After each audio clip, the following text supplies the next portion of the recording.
You did it. Good job. Okay, my pictures. Why are you holding 5?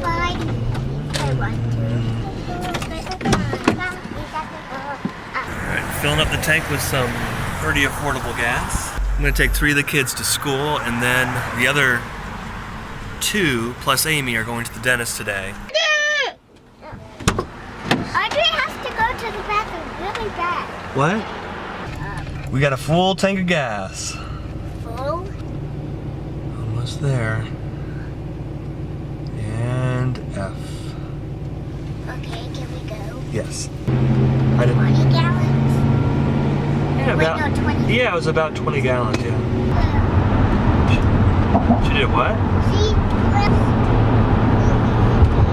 You're older than me. You have to call yours. Bring it in the van? Yeah.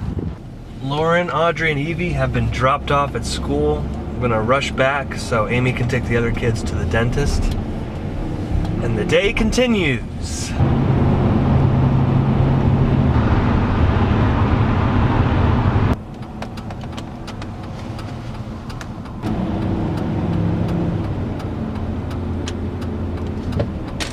How many cavities do you think you'll have? 14. I think How many cavities will you have? 0. Not right now. I don't have it. Gonna dive into a little bit of client work first, and one of these projects has to do with alcohol. One of my clients is a group that represents what's called the state stores in Pennsylvania. And if you weren't aware, in Pennsylvania, the government, the state, controls the distribution and possession of alcoholic beverages, like wine and spirits, they say. You go to something called a state store, and it's run by the Liquor Control Board. So for years and years and years, people have been trying to privatize the alcohol industry. Basically, the Liquor Control Board has run things all the way back to Prohibition era. It's been very restrictive with alcohol sales for various reasons. Up until recently, you couldn't even buy alcohol on Sunday, which is unheard of in other parts of the country. But the argument is, when you can't buy alcohol at gas stations or even grocery stores, you have to go to the state store.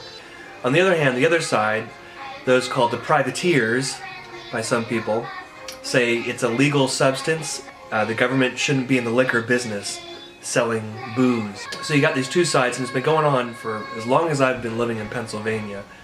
The push for privatization versus keeping things how they are.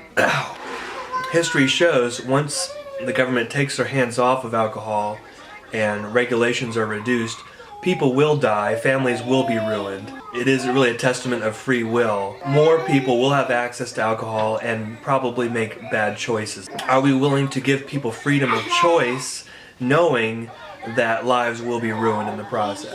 And that goes back to, do you even think alcohol should be legal in the first place? But at this point in time, alcohol is legal, and in Pennsylvania at least, the government still controls it very tightly.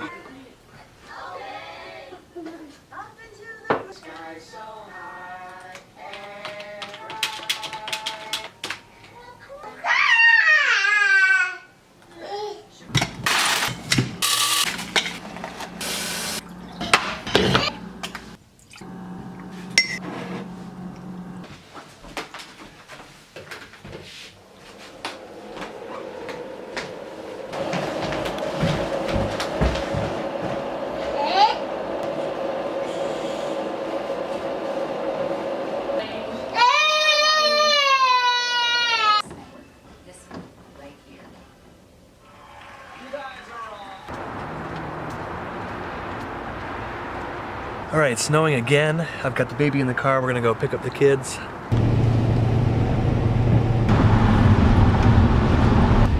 And here comes the 4 o'clock traffic. 4 o'clock is just a bad time to be driving through downtown. I just try to push things so close to the deadline, try to cram in as much as I can during the day. Leads me to driving at the worst possible time to pick up the kids. Amy is still pursuing her studies at the library today, so that leaves me running most of the errands. This is my second trip out to school, but there's going to be a third trip today because Veronica went on a field trip and she's going to be coming back late, and they're going to drop her off at school. So that might be later tonight. And we're also expecting our agency caseworker, Kristen, to visit the house again. She just visited a couple days ago. I think it was a couple days ago. But she's required to visit twice a month.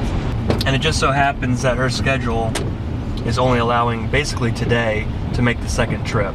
So it's like 2 visits in a week, but that checks off the box for 2 visits a month. Oh, Amy's FBI clearance came back.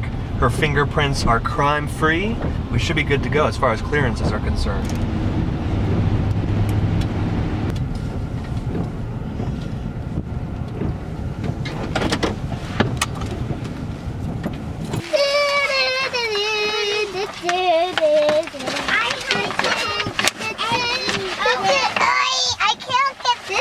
Oh, you made that? Wow. This is for you. Thank you. Wait, it's for Mom. Wow. It's for you and Mom. Okay, wow. Look, couple little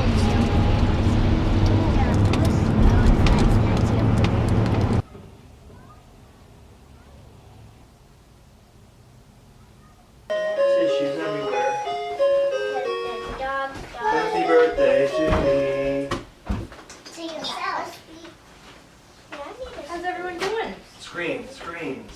Yes. I'm not doing any screens. Well, let me show you some documentation. Sure. Hey, Audrey Lauren, say something to Kristen before she goes. I Bye. That works. Okay. Bye. Have a good night. think I was watching a movie now. I'm still waiting to get the call to pick up Ronnie, but in the meantime, I'm going to cook this food. Amy says it's very easy. It's called Bird's Eye, voila, family size, which is code word in our family for not enough. Place 2 tablespoons of oil in a large skillet.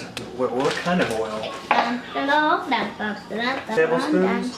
1. Empty frozen contents of bag and sauce pouches into the skillet. So they go in the skillet. Those are onions, I think. Oh my god. Well, don't eat the onions. So these are the sauce packets. Cover and heat over medium-high for 4 minutes. Well, I don't know if I have a lid or not. It has peppers and chicken and sauce and what else I forget. So what do we do? Put it in bowls? Oh, put them in, please. No, let me do a half scoop.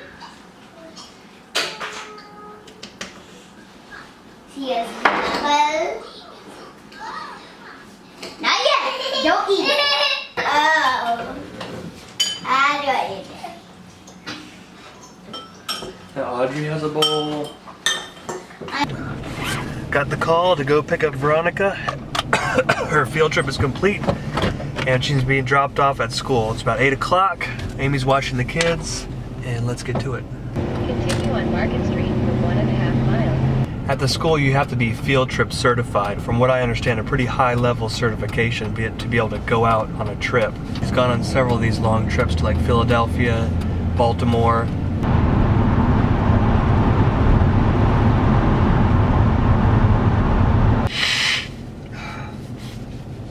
This cold is brutal.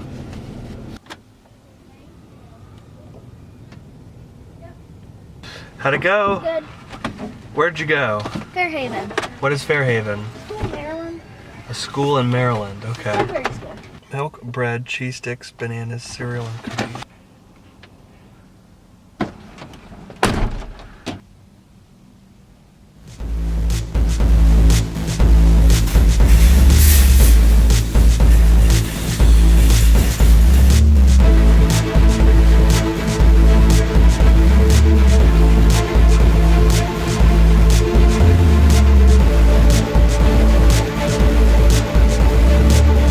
Reese's Puffs for Alexa.